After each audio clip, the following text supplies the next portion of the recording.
ऐसा नहीं है तो केकर जगवलू हा भगिया गोरी। हाँ तो नमस्कार दोस्तों, कैसे हैं आप सब। आप सबका एक बार फिर से स्वागत है पीएस फैंस क्लब में। दोस्तों लेकर आ चुके हैं एकदम बवाल, काफ़ी तगड़ा अपडेट, और अपडेट के साथ साथ एक बहुत ही अच्छा वीडियो क्लिप भी लेकर आ चुके हैं आप लोगों के बीच में, जिसे आप लोग अभी स्क्रीन पर देख ही पा रहे होंगे।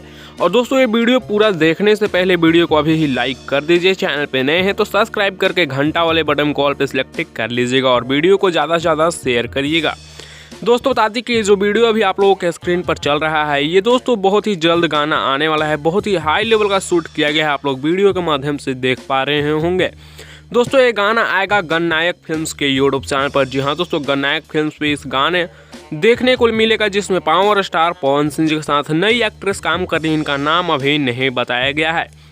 वैसे दोस्तों इस वीडियो का शूटिंग पूरी तरह से कंप्लीट कर लिया गया है आज से 2 दिन पहले ही। जी हाँ दोस्तों, आज से 2 दिन पहले इस गाने का वीडियो का शूटिंग पूरी तरह से कंप्लीट कर लिया गया है और गाना बहुत ही जल्द आप लोगों को देखने को मिलेगा गणनायक फिल्म्स के यूट्यूब चैनल पर। वैसे दोस्तों आप लोगों का वीडियो क्लिप देखकर क्या लगता है, गाना कैसा होने वाला है, गाना में कितना दम होने वाला है, कि यह गाना भी लाल घाघरा की तरह ब्लास्ट होगा? आप लोग अपना राय नीचे कमेंट्स में दीजिएगा। इस वीडियो में इतना ही, मिलते हैं नेक्स्ट वीडियो में नए अपडेट के साथ। बने रहिएगा आप हमारे चैनल पीएस फैंस क्लब के साथ।